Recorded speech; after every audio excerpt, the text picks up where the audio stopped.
बोलिए श्री सद्गुरु महाराज की जय।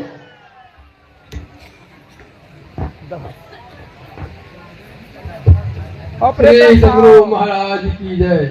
अभी हम लोग उत्तम बाबा से सुन रहे थे। अब हमारे महर्षि में ही आश्रम कुप्पाघाट से पधारे हुए संदीपानंद महाराज से सुनेंगे। श्री सद्गुरु महाराज की जय।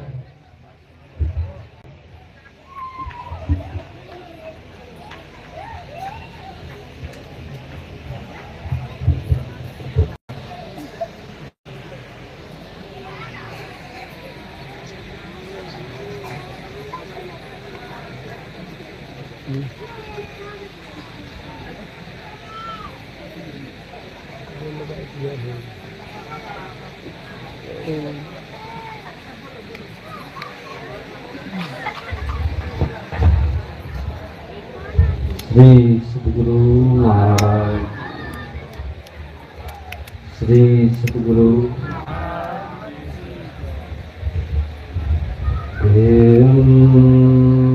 सदा परिभवगुणमभीष्टदोहम् तीर्थास्पदम् शिवविरञ्चिनुतं शरण्यम् मृत्यार्तेऽहं प्रणतपाल भवाब्धिपोतं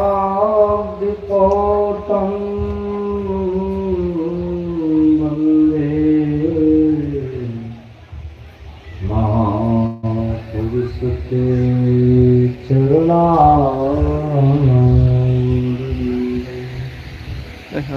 अखण्डानन्दबोधाय शिष्यसन्तापहारे सच्चिदानन्दरूपाय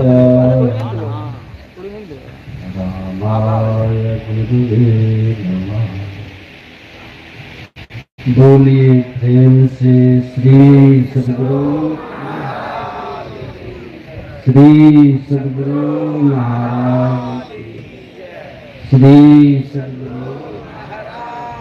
पंखा बंद।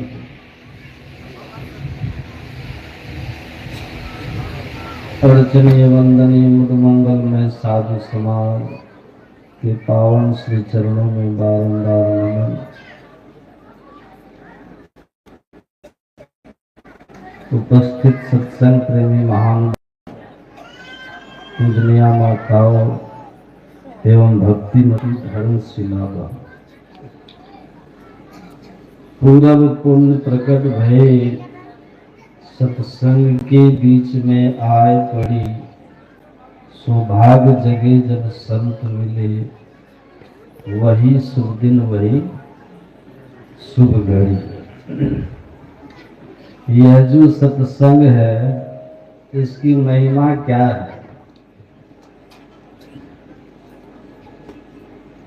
आधो में आधो घड़ी, आधो में पुण्याद, तुलसी संगत साध के कटि कोटि अपराध। तो कितनी महिमा है इस ज्ञान यज्ञ की, सत्संग की। और जादिन संत पावने आवत, तीरथ कोटि अनहान करे, फल दर्शन हेते पावत। करोड़ों तीर्थ फल स्नान का फल है इसमें, और ऊपर से यहाँ ध्यान भी हो रहा है। ध्यान की तो आप लोग समझते हैं महिमा, सुबह सुन रहे थे। हजारों अश्वमेध और करोड़ों वाजपेयी यज्ञ, अश्वमेध सहस्राणी वाजपेयी शतानी सुषुम्ना ध्यान।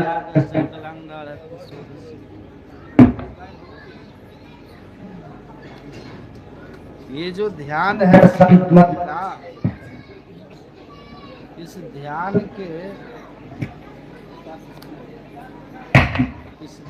के सामने कोई भी सत्कर्म नहीं होता।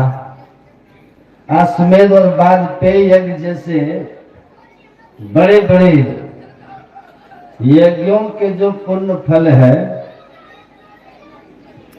वो इस सुषुम्ना ध्यान के सामने तुच्छ है। सुना रहे थे ना उत्तम बाबा। और ऐसे सत्संग और ध्यान करना बहुत पुण्य का काम है, बहुत बड़ा पुण्य का। तो मैं प्रार्थना करता हूं कि गुरु महाराज आप सबको आध्यात्मिक उन्नति करें, सत्संग ध्यान का फल प्राप्त हो और इस सत्संग को कराने वाले बड़े समझदार विवेकी लोग हैं। दान ही करना है और व्यवस्था हमारे पास है तो भरपूर दान करो। तो सत्संग करा के, ध्यान करा के ऐसा पुण्य दान। तो गुरु महाराज कहते हैं ना, श्रद्धा बहुत बड़ी शक्ति है। श्रद्धावान को ही ज्ञान होता है। श्रद्धावान लभते ज्ञानम। और परमात्मा कैसे मिलेंगे? तो परमात्मा ध्यान से मिलेंगे। इसलिए क्या कीजिए? ईश्वर परमात्मा की भक्ति कीजिए। और कोई उपाय बिल्कुल नहीं, कोई साधन बिल्कुल नहीं। नौ पंथा विद्यते अनायः। वेद के ऋषि ने भी कहा, वेदाहम पुरुषम महांतम आदित्य वर्णम तमसः परस्तात् तमेव विदित्यादि मृत्यु वेति नान्यो पंथा विद्यते अनायः। आप सारे दुखों से मुक्त हो जाएंगे, जन्म मरण के चक्र से छूट जाएंगे। कब? सदा सदा के लिए सुखी हो जाएंगे जब उस महान पुरुष को जान लेंगे, जिस महान पुरुष को हम परमात्मा कहते हैं। उसके अलावा नौ पंथा विद्यते अनायः। और कोई दूसरा उपाय? कहा बिल्कुल नहीं है। इसलिए भगवत भक्ति कीजिए। देखिए, भगवान विष्णु के सामने राजा चित्रकेतु खड़े हैं और राजा चित्रकेतु का जो चरित्र भागवत में आया, इतनी महिमा गाई गई है उनकी, उनके सुख संसाधनों का, धन ऐश्वर्य का, कि आप आश्चर्यचकित हो जाएंगे पढ़ेंगे। लेकिन वह चित्रकेतु दुखी होकर के भगवान की तपस्या करने लगे, तप करने लगे। भगवान विष्णु प्रकट हो गए और पूछा कि आप तप क्यों कर रहे हैं? तो कहा कि सुखाय दुख मोक्षाय कुर्वाते दंपति क्रिया तत्वनिवृत्ति प्राप्ति दुखश्च सुखश्च। हे भगवान, रात दिन नर नारी सुख को पाने के लिए और दुख से छूट जाने के लिए प्रयत्न करते हैं, लेकिन हम देखते हैं कि रात दिन सुख के लिए प्रयत्न करते हुए भी संसार में कोई सुखी नहीं है। इसलिए मैं आपसे सुख का रहस्य जानना चाहता हूं कि स्थिर सुख कैसे मिल जाए। और देखिए, भगवान विष्णु कह रहे हैं कि सुनिए सुनिए, बता रहा हूं सुख का मर्म।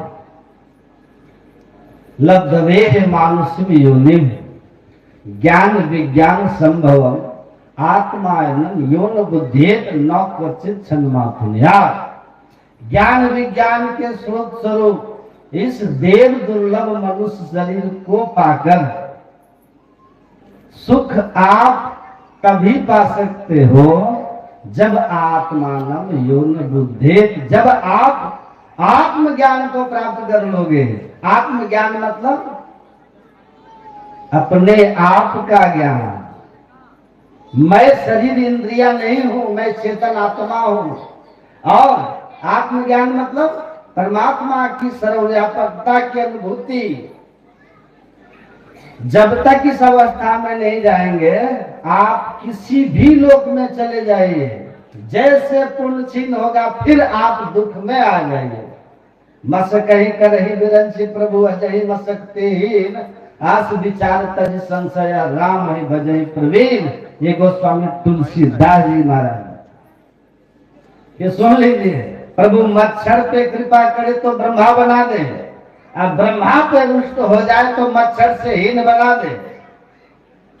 इसलिए परमात्मा की भक्ति करके परमात्मा के शाश्वत धाम को प्राप्त कर लीजिए, जहां से जन्म और मरण समाप्त हो जाता है। न तत्र भास्ते सूर्यो न शशांको न पावकः, यदि गत्वा न शोचन् निवर्तन्ते तद्धाम परमं मम।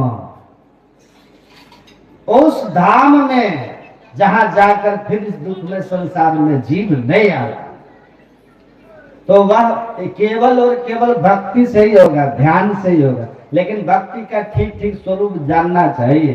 देखिए, भक्ति केवल मरने के बाद ही लाभ देती है, सो बात नहीं है।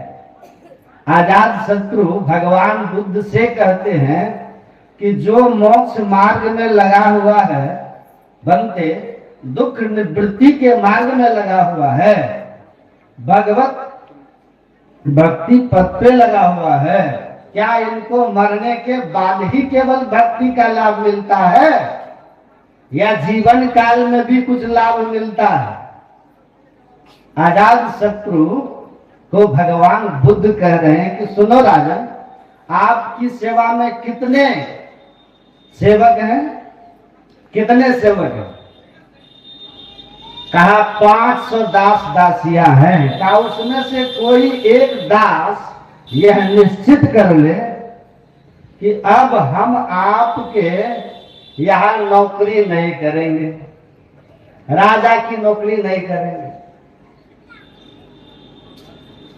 जाकर के गंडक नदी के तट पर बैठ जाए और कहे अब केवल और केवल मैं मोक्ष का साधन करूंगा, अब करिए राम पद पंकज नेहा, अब केवल परमात्मा की भक्ति करूंगा और कुछ नहीं करूंगा, किसी राजा की सेवा मैं नहीं करूंगा, मोक्ष का साधन करूंगा। साधना में वो लग जाए, क्या आप उसके साथ जबरदस्ती करोगे कि तुम मेरे गुलाम हो, दास हो, नौकर हो, तुमको हमारी सेवा करनी होगी, भगवत भक्ति नहीं करने देंगे? देखिए, आजाद शत्रु ने कहा मोक्ष मार्ग पर निश्चित निर्णय करके जो एकदम लग गया है, ऐसे आत्म सुख प्राप्त करने वाले, मोक्ष प्राप्त करने के दृढ़ निश्चयी भक्त का मैं तो उल्टा सेवा करूंगा, उसके भोजन आदि की व्यवस्था करूंगा ताकि वह अच्छी तरह से भक्ति करे और मुझे उसकी भक्ति का कुछ पुण्य प्राप्त हो जाए। तब भगवान बुद्ध ने कहा कि तब मानते हो ना कि जो तुम्हारा नौकर है, अगर वह भगवान का नौकर होना स्वीकार कर ले, मतलब मोक्ष मार्गी होना तय करके मोक्ष मार्ग पर लग जाए, तो तुम राजा होकर भी उनकी सेवा में लग जाओगे। तो भक्ति का लाभ जीवन काल में भी है या नहीं है? तो तुलसीदास या सूरदास जो कहते हैं कि हरि का भजन करे जो कोई, सूर नीच से ऊंच सो होई। आप देखिए क्या महिमा है भक्ति का, प्रत्यक्ष प्रभाव देखो। मरने के बाद का प्रभाव तो सोच जाने जो पावे, लेकिन पूज्यपाद महर्षि दल बहादुर बाबा को आप लोग अच्छी तरह जानते होंगे। बड़े एक दिन कोई आदमी मनिहारी आश्रम में बासमती चावल लाके महंगा दिया था, तो बासमती चावल बहुत महंगा कोई लाके दिया था, वो बना था आश्रम में। एक बगल के स्टेशन मास्टर थे, जैसा मैं सुना हूं, थोड़े से भीतर से दूसरे टाइप कैटेगरी के लोग थे। तो बासमती चावल का जो सुगंध फैला तो वो क्या कहते हैं स्टेशन मास्टर, वो कहते हैं कि अरे महाराज आप लोग बासमती चावल खाते हैं, काम धंधा कुछ नहीं, आप बासमती चावल। हम स्टेशन मास्टर हैं, साधारण चावल खाते हैं। उस समय 10-12 रुपया वाला काफी था। आप इतने महंगा 35 रुपया किलो का बासमती, मैं आज से बहुत पहले की बात कर रहा हूँ, 1988 ईस्वी की बात कर रहा हूं।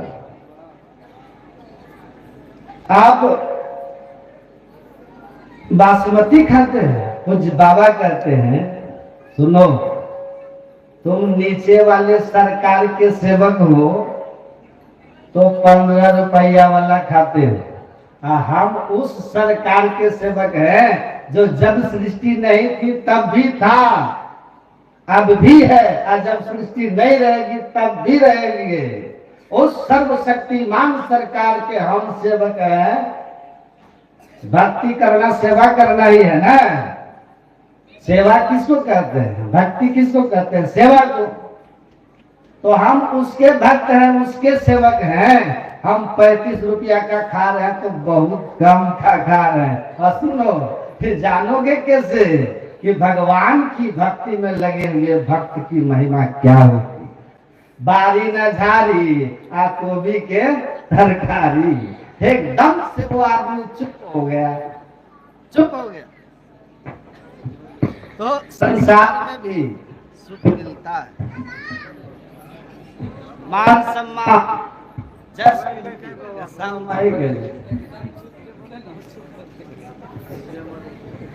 यहाँ प्रैक्टिकल होता है। तो सच्चा सुख, आत्म सुख जिसको पाना हम सबके जीवन का लक्ष्य है, जीवन का लक्ष्य है। और यह बिना हरि भक्ति के नहीं होगी। सब असंभव काम संभव, ये संभव नहीं होगा, यह संभव, सब असंभव संभव, all impossible are possible, but without the devotion of God a person can be happy in his life. This is impossible. सारा संभव संभव, लेकिन बिना हरि भक्ति के सुख पाना यह संभव, कभी ये संभव नहीं, ये संभव नहीं हो सकता। तो संत महापुरुष एक मत होकर कहते हैं कि परमात्मा की भक्ति कीजिए। और गोस्वामी तुलसीदास जी कहते हैं, जेहि मार्ग श्रुति साध लखावा, असोई मग चलत सबे सुख पावा।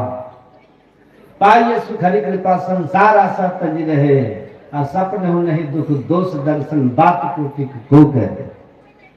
जो महापुरुषों ने राह बताया है ना, सदग्रंथों ने जो राह बताया ईश्वर भक्ति का, इस राह पे चलिएगा तो सदा का सुख पाइएगा। और अगर संत महापुरुषों के आदेश और उपदेश के अनुकूल नहीं चले तो सुख सपने हो नहीं, स्वप्न में भी डरिएगा, स्वप्न भी दुखद ही देखिएगा। तो ध्यान और सत्संग, ईश्वर की भक्ति सबको करना चाहिए। मुझे याद है पूज्य दल बहादुर बाबा मनिहारी आश्रम में ही कहे थे कि भक्ति, ध्यान, सत्संग जो नियम से करते हैं उनका संसार इसलिए भगवान संभालते हैं ताकि नास्तिक जो लोग हैं वो देखे और समझे कि ईश्वर की भक्ति करोगे तो संसार में भी वृद्धि होगी। क्योंकि भीतर की वृद्धि तो केवल हम अनुभव करते हैं, अब बाहर का विकास संसार दिखता है। इसलिए भगवत भक्ति का जो लाभ है वो बाहर भी दिखाई देता है। अंतर भी उजाला होगा और बाहर भी उजाला होगा। बाबा देवी साहब ने लिखा बाल के आदि उत्तर के अंत में कि भगवत भक्ति करने वाले को अंतर बाहर दोनों तरफ उजाला होता है। अंतर का उजाला तो जो सत्संगी है, जो ध्यान करते वो समझते हैं बंद कराए पलक पट को कहे बाहर में तू मत भटक। आपके अंदर में जो अंधकार है, यह अंधकार का पट हट जाता है और अंतर प्रकाश हो जाता है। बाहर में उजाला क्या है? बाबा देवी साहब कहते हैं बाहर में धन दान जस कीर्ति सम्मान ये सब बढ़ता है, ये बाहर का उजाला, ताकि बाहरी उजाला संसार को दिखे कि भक्ति की महिमा क्या है। तो निष्ठा पूर्वक भक्ति करोगे तो आपकी मुक्ति तो होगी ही, साथ ही साथ संसार में भी अर्थ धर्म काम मतलब शुभ भोग इन सबकी प्राप्ति हो जाएगी, सबकी प्राप्ति हो जाएगी। अरे तो हमको बहुत लोग मिलते हैं एकदम जवान जवान, हाँ पता है, और धन कमाने के अतिरिक्त भगवान भक्ति ध्यान सत्संग इन सब के लिए एक क्षण फुर्सत नहीं, एक क्षण। और स्थिति उनकी ऐसी है कि उनके पास धन तो बहुत है लेकिन भोग के नाम पर शुगर कभी भी 200 से नीचे जाता ही नहीं। अब जिसका शुगर लेवल 200 से नीचे नहीं जाएगा उसके जीवन में भोग रह गया कुछ है। किसी भी 5 स्टार होटल के पार्टी में वो सप्ताह में 2 दिन जाता है क्योंकि उनके तो मित्र इष्ट भी वही है 5 स्टार वाले। लेकिन वो कहता है कि बाबा हम देखते हैं कि सेका हुआ कौन सा आइटम है जिसमें शुगर नहीं बढ़े। तो हम बोले कितना कमाते हो? अब भोग के नाम पर ये डरा डरा सा रहता है, क्या है उसको? ध्यान भजन नियम से करोगे ना तो आप ये जान लीजिए सत्संग ठीक ठीक रोज आप कीजिए, आपकी बुद्धि विवेकवती रहेगी, समस्याएं जीवन में आएगी, घबराइएगा नहीं, क्योंकि विवेकी आदमी अपने समस्याओं का समाधान शांति से ढूंढ लेता है। हमारी किसी समस्या का समाधान नहीं है तो हम बड़े आदमी के पास जाते हैं जिनको ज्ञान ज्यादा है तो वो हमको सलाह देते हैं। आपका ही ज्ञान का स्तर इतना ऊंचा हो कि कोई समस्या आए और उसका समाधान आपको पता हो तो आराम से सो जाइए, क्योंकि समाधान आपको मालूम है, सुबह उठेंगे ऐसा ऐसा करके काम खत्म। जब समाधान नहीं मिल रहा है तब फिर नींद नहीं आएगी, और नींद नहीं आएगी तो बीपी बढ़ेगा, है ना? नींद नहीं आएगी बीपी बढ़ेगा, माथा भारी रहेगा, उसके बाद डायबिटीज, और जब डायबिटीज आ गया, ब्लड प्रेशर बढ़ गया तो उसके बाद तो तीसरा ही काम होता है ना, हार्ट अटैक है। अब एक आध बार हार्ट अटैक हो गया, बच भी गए तो थर थर कांपते हुए दुनिया में जिएंगे, और घर वाले भी आपसे डरे डरे जिएंगे। और ध्यान सत्संग करोगे, विवेकी रहोगे, ध्यान करने से बीपी लो, दिमाग शांत। और जिसके जीवन में टेंशन नहीं है उसको काहे शुगर होगा? शुगर खाने से थोड़ी होता, शुगर टेंशन से होता। और ध्यान करोगे, सत्संग करोगे, टेंशन ही नहीं आएगा। All tension without any tension is called meditation. तो जो मेडिटेशन करेगा तो विदाउट टेंशन हो जाओगे, और मेडिटेशन करेंगे ही नहीं तो क्या होगा? क्या होगा? छोटी छोटी समस्या में टेंशन हो जाएगा तो बीमारी होगी। इतने सारे चीजों में हम कुछ नहीं खा सकते, इतना डर डर के जीते हैं। तो यही बात है, ध्यान सत्संग करो, मस्त रहो, जीवन में मस्त रहो तो विवेक होगा, मति रुचि प्राण पति सुख जे प्रेम परमात्मा में होगा तो अपने आप आपका संसार भी समझ जाएगा, संसार भी समझ जाएगा। जीवन का असली आनंद वही लेता है जो आदमी नियम से ध्यान और सत्संग करता है। अरे तो आप धनवान हो जाइएगा, आप ऊंचे पद वाले हो जाइएगा, लेकिन आप आनंद वाला नहीं हो सकिएगा। जीवन का आनंद चाहिए तो सत्संग ध्यान कीजिए। क्या क्रिया तो ज्ञान मुक्तम समाप्त जायते तत्साधन मथो ध्यानम यथा वधु प्रदेश। भगवान राम ने कहा जिससे ज्ञान और मुक्ति की प्राप्ति होती है। ज्ञान कौन सा? जो ज्ञान वह है जिस ज्ञान को जान लेने के बाद फिर कुछ जानना शेष नहीं रहता। ईश्वर का ज्ञान, आत्मज्ञान, मोक्ष का ज्ञान।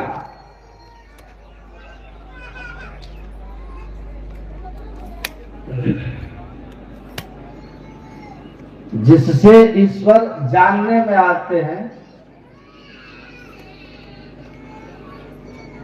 और मुक्ति की प्राप्ति होती है।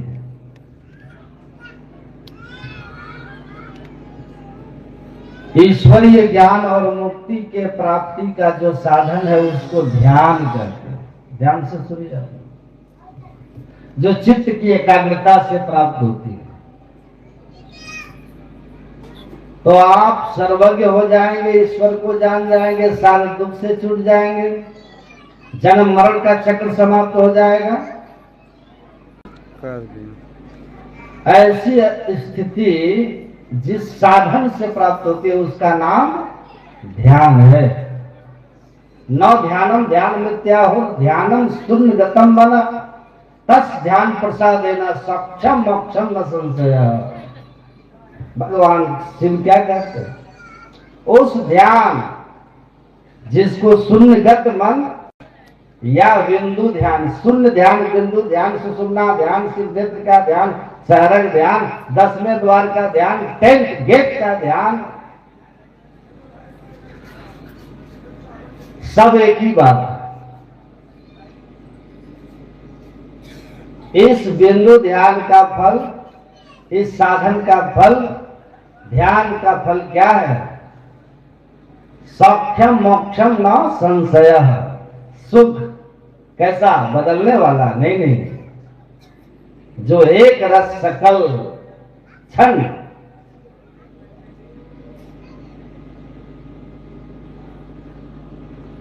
शाश्वत सदा रहने वाला शांतिमय आनंदमय सुख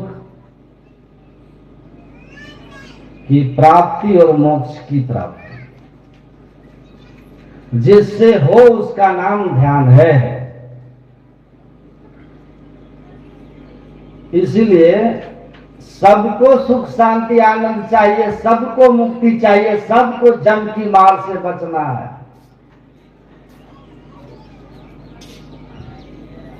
नरक कोई नहीं जाना चाहते, सदा सुखी रहना चाहते हैं तो कहा ध्यान कीजिए, ध्यान करिए। गुरु महाराज कहते हैं ना कि एक नास्तिक पढ़ा लिखा मेरे पास आया और कहा कि हम ईश्वर को नहीं मानते, नहीं मानते, और आप ईश्वर प्राप्ति का प्रचार करते हैं, संत मत सत्संग से ज्ञान योग युक्त ईश्वर भक्ति का प्रचार, और हम ईश्वर को मानते ही नहीं। तो आपके सत्संग में हमको कुछ मिलेगा? हम बैठे या चले जाए? तब गुरु महाराज जी ने कहा कि हमारा आपके लिए भी हमारा उपदेश है। कहा क्या? गुरु महाराज जी कहते हैं आप सुख चाहते हैं, शांति चाहते हैं, ज्ञान चाहते हैं। कहा कि हाँ, सुख शांति और ज्ञान किसे नहीं चाहिए? तब गुरु महाराज जी ने कहा कि मेरा आपके लिए उपदेश है कि ध्यान कीजिए। ध्यान करने से सौख्य मोक्षम न संशय है। ज्ञान मुक्तम समुपजाए, ज्ञान की प्राप्ति हो जाएगी, दुख से निवृत्ति हो जाएगी और सुख की प्राप्ति हो जाएगी। और ध्यान के अंत में आप स्वयं जान जाओगे कि ईश्वर है कि नहीं है। तो ध्यान कीजिए, मेरा आपके लिए यही उपदेश है। तो कहा तो सब हम बैठ के सुनेंगे, क्योंकि सुख शांति और ज्ञान हमारे लिए जरूरी है। बाद में खुद निर्णय हो जाएगा, भाई आंख से पट्टी हट जाएगी तो खुद देख लेना सूर्य है या नहीं है। तो ध्यान करो। तो ध्यान की बात बताई है।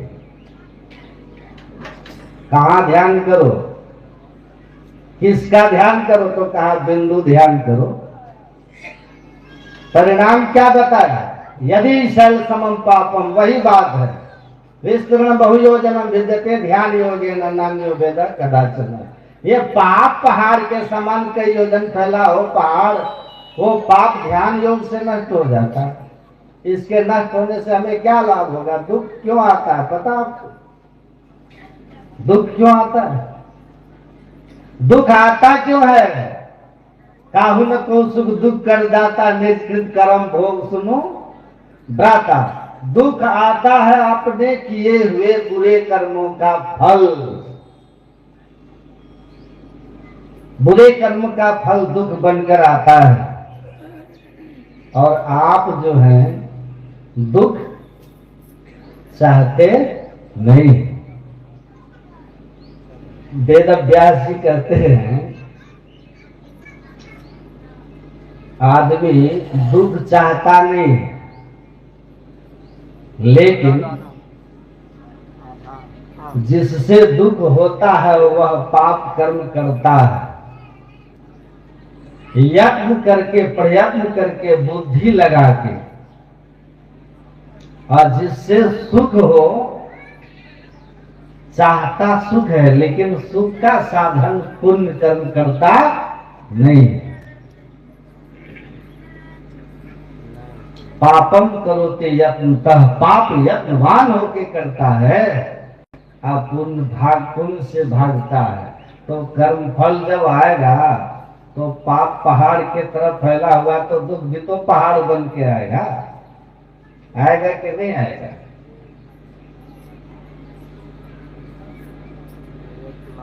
स्वाभाविक है।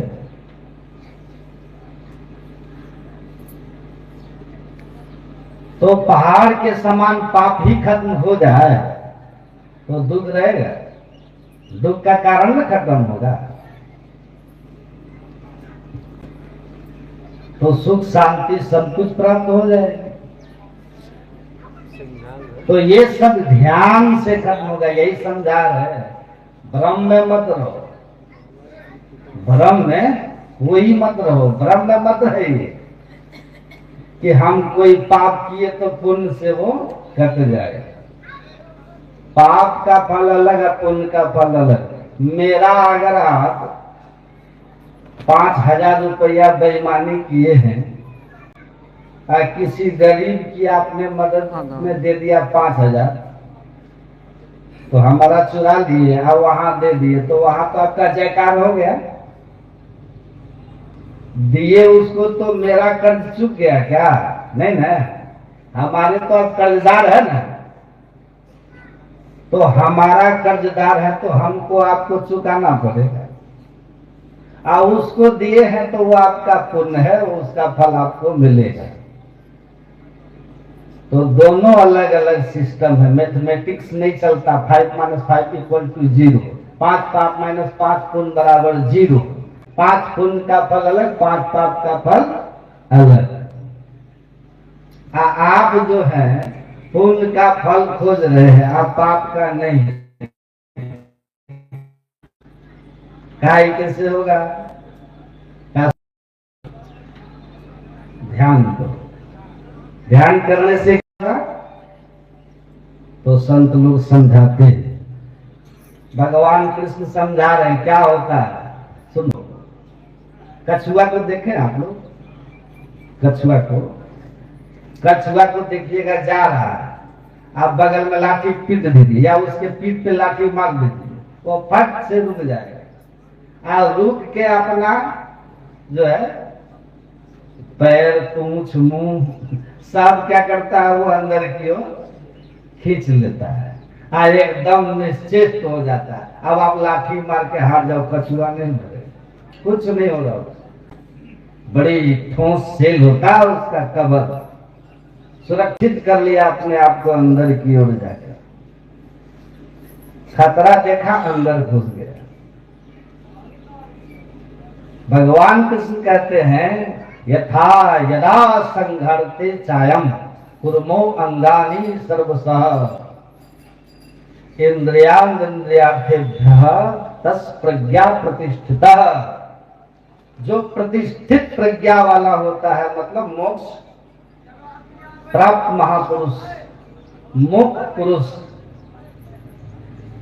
जैसे कछुआ विपत्ति काल को भांप करके अपने समस्त शरीर के अवयवों को अंदर की ओर करके सुरक्षित हो जाता है, वैसे ही मुक्त पुरुष जब उनके ऊपर किसी प्रारब्ध बस कष्ट आता है तो क्या करते हैं, अपने इंद्रियों के घाटों से फैली हुई चेतन की धार का पूर्णतः सिमटाव करके पिंड से ब्रह्मांड की ओर हो जाता, और अब कछुआ की तरह हो गया।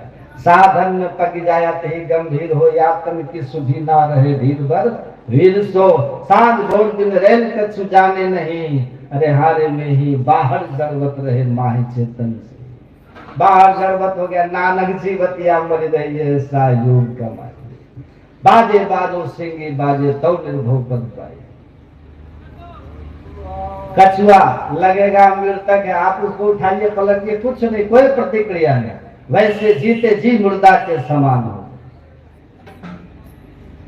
इसको गुरु महाराज जी समझाते थे कि नदी किनारे घर किया, कर्जा कर कर खाए, कर दाल जब मांगन आवे घुसक नदी में जाए। कर्जदार कर्जा कर कर खाए, मतलब अर्थ ये है कि शरीर में रह करके अनेक तरह के कर्म किए हैं आप, अच्छे बुरे कर्म हुए हैं, जन्म जन्मांतर के हैं, तो कर्जदार तो आएगा ना, जिसका लिए है तो आएगा ना, कर्म फल तो आएगा ना आपके ऊपर। इस जन्म का कौन का, 1000 जन्म का, लाख जन्म का, जैसे लाखों गायों के बीच बछड़ा अपनी माँ को खोज लेता है, भगवान कृष्ण कहते वैसे मनुष्य का किया हुआ शुभ शुभ कर्म उसको खोज लेता है, चाहे किसी योनि में कहीं रहो, खोज लेता है। कहाँ हो, एकदम इधर उधर नहीं जाएगा। अमेरिका से फोन लगाता है, जिस नंबर पे डायल करता है वही ना हेलो करता है। करोड़ों लोगों के हाथ में मोबाइल है, लेकिन आपको डायल किया तो आप ही हेलो कीजिएगा, इसमें तो कभी कभी क्रॉस भी हो जाता है। लेकिन ईश्वर का मोबाइल पे भेजा गया संदेश जिसका है उसी के पास जाएगा, एकदम जमराज मिस नहीं करता है, कर्म फल एकदम मिस नहीं करेगा, एग्जैक्ट एड्रेस पे जाएगा, एकदम बिल्कुल उसी में जाके घंटी बजाएगा जिस नंबर पे डायल हुआ है वो कर्म फल। ऐसी व्यवस्था, ये वैज्ञानिक की मोबाइल की व्यवस्था करोड़ों में है, तो एकदम जा जा के है ना घुस रहा है उसी में। ईश्वर परम विज्ञानी, उसका सिस्टम गड़बड़ा सकता है। कुत्ता बिल्ली भेड़ बकरी पेड़ पौधा किसी जोनी में रहोगे, एकदम जाकर के कर्मफल जब आएगा वही जाके घंटी बजाएगा, टना टन टन टन पकड़ लेगा। आप चाहते हैं बचे रहें, देख लीजिए, बच है ना, चाहते हैं बचे रहें तो बचोगे नहीं, बच रहे। इसलिए जब तक आप अंधकार में हैं, आंख बंद किए करके देखिए, जब तक आपके अंदर अंधेरा दिख रहा है तब तक आप विकारग्रस्त रहेंगे। आपसे भूल चूक होती रहेगी इस नगरी में, तिमिर समाना भूल भरम हर बार, कोई न कोई भूल होती रहेगी, उसका फल आपको नरक और दुख के रूप में, आपको जस के रूप में भोगना पड़ेगा। खोज करो अंतर उजियारी, छोड़ चलो नौ द्वार। खोजिए आप अपने अंदर में प्रकाश को, 9 द्वारों से ऊपर उठ जाइए,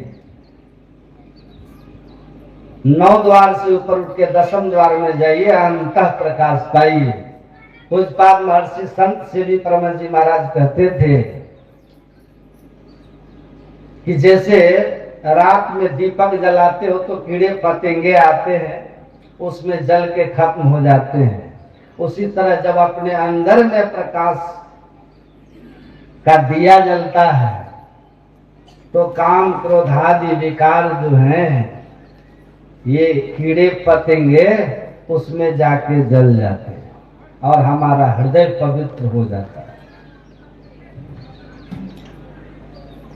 आप लोगों ने सुना होगा, संत के रूप में बड़ी प्रसिद्धि जिन्होंने पाई थी, दुर्भाग्य से आज जेल में है, आसाराम बापू। कुप्पा घाट आश्रम आए थे तो महर्षि संत सेवी जी महाराज बाद में भी आए थे, आचार्य श्री के समय में भी आए थे, पूज्य हरनंदन बाबा के समय में भी आए थे। तो पूज्य संत सेवी जी महाराज के समय में जब आए थे तो उन्होंने पूज्यपाद के कमरे में जाके कहा, आपके कमरे का वातावरण तो बड़ा शांत है, अगर आप देसी गाय का घी, देसी गाय के दूध का जो घी होता है उसके दिया जलाएं तो कमरे का वातावरण और पवित्र होगा। पूज्यपाद महर्षि संत श्री परमानंद जी महाराज ने कहा कि बाहर दिया जलाकर, घी के दिए जलाकर कमरे का वातावरण साधु शुद्ध नहीं करते, साधु के हृदय में दिया जलना चाहिए। हृदय में दिया जलना चाहिए तो भीतर का वातावरण शुद्ध हो जाएगा, और जिसका भीतर का वातावरण शुद्ध हो गया वो जहां बैठ जाएगा वहां का वातावरण शुद्ध कर देगा। बोलिए सद्गुरु महाराज की। इसलिए संत महापुरुष के लिए कहा कि वो जहां बैठते हैं जो कुछ गंधी दे नहीं तो भी वास सुवास, क्योंकि अंदर में कोई विकार ही नहीं है। जो भी उसके शरीर से उत्सर्जित हो रही आभा वो सात्विक आभा है। उस आभा में आप आओगे तो सहज शांति आपको प्राप्त हो जाएगी। महर्षि रमन बिना बोले दुनिया में फैले हैं। तो उन्होंने कहा कि कबीर साहब ने कहा, अपने घट दिया ना बारू दे, नाम का तेल सूरत के बातें ब्रह्म अगिन उद्गारू दे। ये अपने में दिया जलाओ, योग यही है, ध्यान यही है। एक दृष्टि कर संसर जाने, योगी कहिए सोई, है ना, योगी कहिए सोई। संसार में भी सुख मिलता है ध्यान करने से, मान सम्मान जस कीर्ति सब कुछ मिलता है। और जो सबसे बढ़ करके है वह है आत्म सुख, सच्चा सुख, जिसको पाना हम सबके जीवन का लक्ष्य है, जीवन का लक्ष्य है। और यह बिना हरि भक्ति के, बिना ध्यान के नहीं। सब असंभव का संभव, ये संभव नहीं होगा, ये असंभव है। सब असंभव संभव, all impossible, all impossible are possible, but without the devotion of God a person can be happy in his life. This is impossible. सारा संभव संभव, लेकिन बिना ध्यान के सुख पा लेना यह संभव, कभी ये संभव नहीं हो सकता, ये संभव नहीं हो सकता। इसलिए ध्यान कीजिए। संत महात्मा कहते हैं ध्यान कीजिए। और सरल करके समझिए, हमारे घर में आजकल हर चीज सेट मिलेगी आपको, क्योंकि बुद्धि है ना सबके पास, तो हर चीज सेट मिलती है। बैठने के लिए सोफा सेट सबके घर में है कि नहीं, देखने के लिए टीवी सेट सबके घर में है, गले में पहनने के लिए गोल्डन सेट, किसी के घर में डायमंड सेट, डायमंड नहीं तो आर्टिफिशियल आते हैं आजकल। तो बैठने के लिए सोफा सेट है, देखने के लिए टीवी सेट है, गले में पहनने के लिए गोल्डन सेट है, एक साथ भोजन करने के लिए डिनर सेट है, बाकी सब सेट है, पर माइंड अब सेट है। इसलिए आए दिन लोग रोज मिलते थे, महाराज हमारा मूड ठीक नहीं, मन परेशान है। क्यों? बोले सब सेट होने के बाद भी ये सेट नहीं हुआ तो घर में शांति मिलने वाली नहीं है। और ये कहाँ सेट होगा, कब सेट होगा?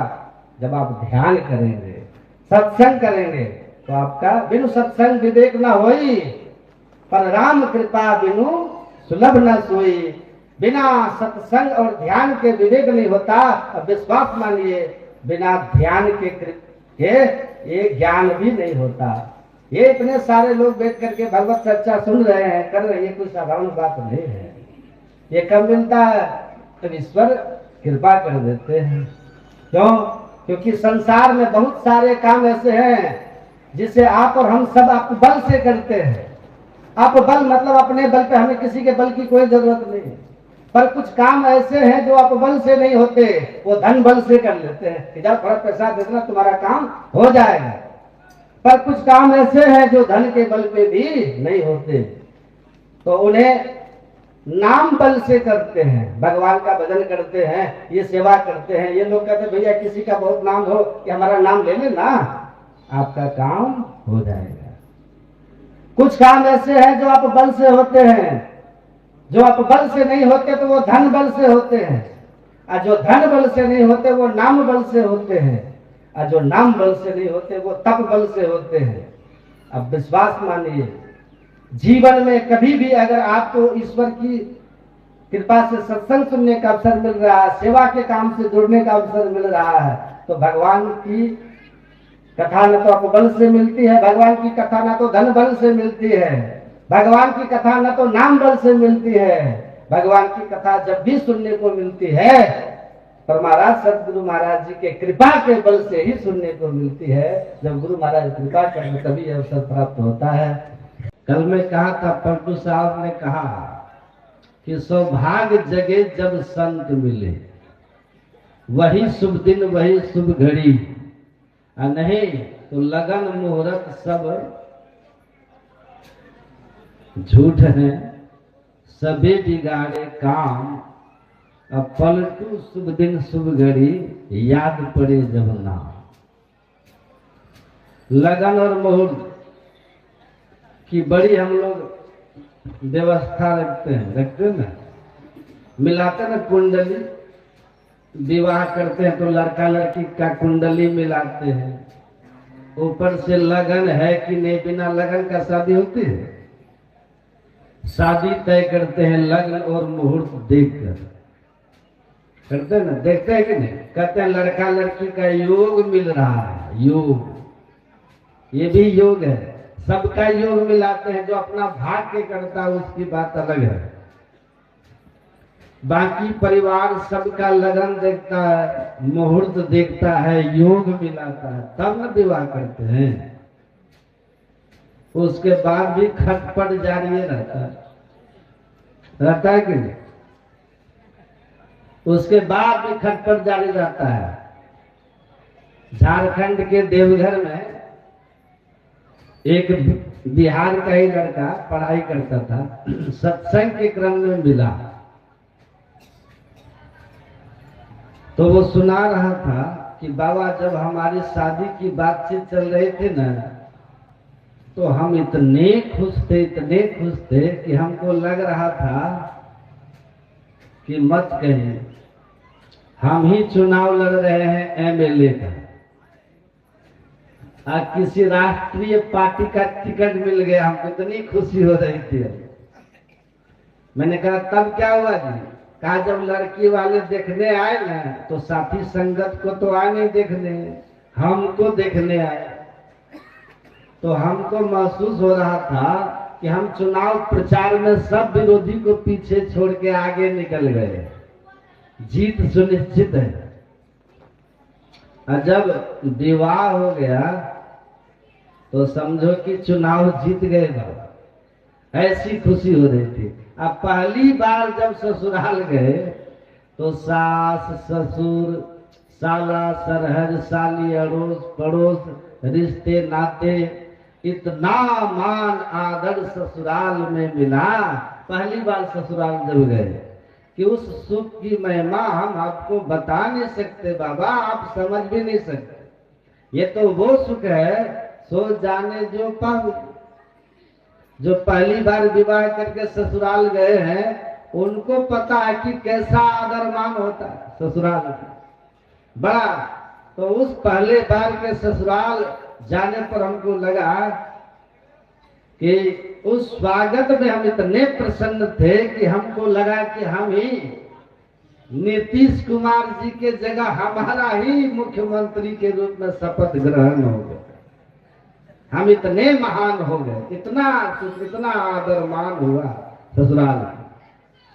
मैंने कहा कितना साल हुआ तुम्हारी शादी के? कहा 4 साल। हम बोले अब कैसा लग रहा है? कहा अब तो लगता है लालू जी की तरह चारा घोटाला में फंस गए। तो योग तो मिलाते हैं, है ना, और लगन भी मिलाते हैं। अब फिर गड़बड़ घोटाला कैसे हो जाता है? घर में होता है कि नहीं? गड़बड़ घोटाला होता है ना। देखिए योग मिलाते हैं, सब कुछ करते हैं, अब फिर भी गड़बड़ घोटाला हो जाता है। क्यों? एक दृष्टि करी समसरी जाएंगे, योगी कहिए सोइए। सुन रहे थे ना? अंतर दृष्टि की युगल धारण को एक करके इस अंधकार के वज्र का पाठ को तोड़ दीजिए, अंतः प्रकाश हो जाएगा। अंतः प्रकाश में विकार मर जाएंगे, निर्विकार जब हो जाएंगे तो संसार से निस्वार्थ प्रेम कर सकेंगे। निर्विकार व्यक्ति ही संसार के प्रति निर्विकार प्रेम कर सकता है। हेतु रहित जग जुग उपकारी, तुम तुम्हार सेवक असुरारी। परमात्मा के जो जानने वाले होते हैं, विकार मुक्त सट विकार जित अनग अकामा अचल अकिंचन सुचि सुख धामा। काम क्रोध लोभ मोह मद मात्सर्य 6 विकारों को जीते हुए संत संसार की कामनाओं से मुक्त होते हैं। वे अपने आप में सुख के धाम होते हैं। आप बद्री धाम, केदार धाम, कैलाश धाम, बैद्यनाथ धाम, बाबा धाम, है ना, और कौन कौन धाम है? गंगोत्री धाम, यमुनोत्री धाम, बहुत सारे धाम का नाम सुने हैं, लेकिन सुख का धाम कहीं देखा? सुख का धाम कहाँ है? गोस्वामी तुलसीदास जी महाराज कहते हैं, सत विकार जित अंतर साधन करके, योग साधन करके, जिसने अपने अंदर के विकारों को जीत लिया, अनग अर्थात पाप रहित खुद को कर लिया, अकामा अर्थात कामनाओं से मुक्त कर लिया, अचल सत्य में जिसकी एकदम निष्ठा स्थिर हो गई, सत्य में जिसकी निष्ठा स्थिर हो गई। गुरु तेग बहादुर की गर्दन कट गई, लेकिन अपने सत्य के साथ वो खड़े रह गए। गर्दन जाने दिया, सत्य का संग नहीं छोड़ा, अचल इसी को कहते। सुकरात को जहर का प्याला पीना पड़ा, पी लिए, सिद्धांत से समझौता नहीं किया। महावीर स्वामी गुरु जितने भी संत हुए हैं, कबीर 72 कसनी स्वीकार किए, सत्य को नहीं छोड़ा, अचल अचल अपने सिद्धांत पर निष्ठा और सत्य पर जो अचल है, ऐसे संत एकमात्र सुख के धाम होते।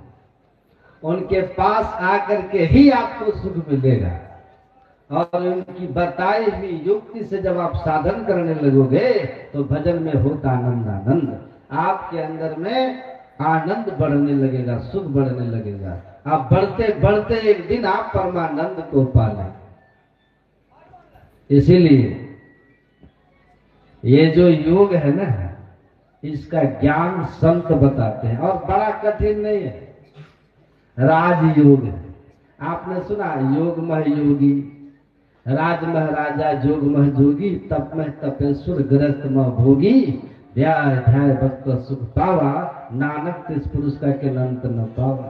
नानक सतगुरु भेटिया पूरा हवे जुगति, हसन दिया खेलन दिया खानन दिया पहनन दिया, अब पीछे होवे मुक्ति। ये ऐसा सहज योग है, राज योग है, श्रेष्ठ योग है, और सबसे होने वाला योग है। तो इसलिए हमारे गुरु महाराज जी कहते हैं, आपको परमात्मा को पाने का साधन है ये योग। इसका ज्ञान हो जाए तो आपका कल्याण हो जाएगा। सबसे श्रेष्ठ भगवान कृष्ण ने कहा, तपस्वी भी दिको योगी, ज्ञानी भ्योपि मतोधिकः, कर्म भ्यश्चाधिको योगी, तस्मात् योगी भव अर्जुना।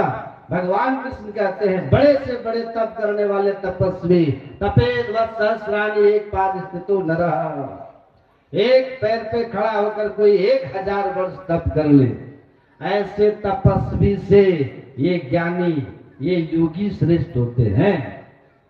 भगवान कृष्ण के वचन है।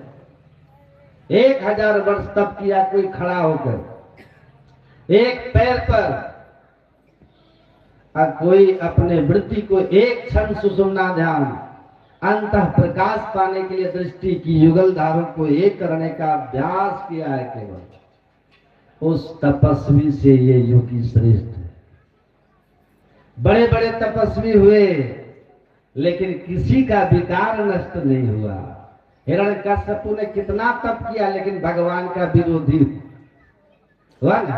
रावण ने गर्दन काट काट करके भगवान को चढ़ा दिया, ऐसा तपस्या किसने किया? लेकिन रावण का क्या हाल था जानते हैं कि नहीं? देख लीजिए, पढ़िए ना वाल्मीकि रामायण। रामायण में उनके वाल्मीकि जी ने रावण के बारे में बहुत लिखा है। ऐसे कामी पुरुष थे रावण कि जिसका वर्णन नहीं किया जा सकता। तप कैसा था रावण का? भस्मासुर का ऐसा तप कि भगवान शिव को प्रत्यक्ष करके वरदान क्या मांगा? जिसके सिर पे हाथ रख दे वो जलकर भस्म हो जाए। देखिए, दूसरे का नाश करने की बात कौन सोचेगा? जो विकारी होगा वही ना। और ऐसा उसने किसने क्यों सोचा कि पहले भोले बाबा को ही भस्म करे? क्योंकि पार्वती को प्राप्त करने की उसके अंदर भावना थी। काम विकार से पूरी तरह शिकार हो चुका था। तो बड़े बड़े तप करके भी भगवान कृष्ण कहते हैं विकार नहीं मिटते। योग की साधना करोगे, सतगुरु सतगुरु नित्य ही पुकार जब पाप समूह रहे। जैसे गुरु के दिए हुए मंत्र को आप जपना शुरू करोगे, आपके अंदर के विकार हटते चले जाएंगे। गुरु नानक देव कहते हैं, मूठ पलीती कपड़ा होई, दे साबुन लइये सो धोई, भरी मति पापा के संग सो धोवे नावे के रंग। गुरु नानक देव कहते जैसे आपका कपड़ा गंदा हो जाता है तो साबुन सरफ मार करके उसको साफ करते हो, उसी तरह जैसे आपके अंदर में पाप वृत्ति जो है, जैसे ही गुरु मंत्र का जप करना शुरू करते हो, पाप वृत्ति वहीं से आपकी हटनी शुरू हो जाती है। विकार आपके हटने शुरू हो जाते हैं। मानस रूप हिये में धारक, काम क्रोध मद लोभ दहे। जब इष्ट का रूप सदगुरु का रूप आप अपने हृदय में बसाते हैं तो आपके अंदर से विकार और घटते हैं। और जब अंतः प्रकाश के लिए दृष्टि योग की साधना करते हैं और अंतः प्रकाश प्राप्त करके एक अवस्था प्राप्त कर लेते हैं प्रकाश मंडल की, तो कहते हैं आपके सारे विकार नष्ट हो जाते हैं। तो तपस्वियों से ये लो साख गरम तन की रहे जानत को, ध्यान बिनु मन फिर जो तो शांति नहीं पावे सो। गुरु महाराज कहते समस्त धर्म ग्रंथों का ज्ञान भले आपको हो, लेकिन अगर आप ध्यान नहीं करते, योग नहीं करते, तो आपके ये ज्ञान कोई अर्थ नहीं रखते। मैंने पढ़ा है योग वासिष्ठ में भगवान श्री राम से महर्षि वशिष्ठ ने कहा था, हे राम, समस्त धर्म ग्रंथों को किसी ने कंठस्थ कर लिया हो, लेकिन प्रेम भगति जल बिनु रघुराई अभी अंतर मल कबहू न जाई। लेकिन प्रेम भक्ति के जल से जिसने अपने हृदय को नहीं सिंचित किया, उसके समस्त धर्म ग्रंथ मृत्यु काल में ऐसे ही व्यर्थ हो जाते हैं, उसका साथ छोड़ देते हैं। जैसे पंख उगाड़ने पर पक्षी के बच्चे अपने पूर्व माता पिता के घोंसले का त्याग कर देते हैं, अर्थात वो ज्ञान काम नहीं आता। वो ज्ञान काम नहीं आता। आदित्य व चतुरो वेदान बहुशास्त्रानि नेक्षः ब्रह्म तत्व न जानाति धर्मी पाक रसम यथा। ऐसे ज्ञानी उस कलछुल की तरह है जो बहुत तरह के व्यंजनों में चलते तो हैं पर किसी का स्वाद नहीं जानते। पर इतना ज्ञान तो होना ही चाहिए कि ईश्वर का स्वरूप क्या है।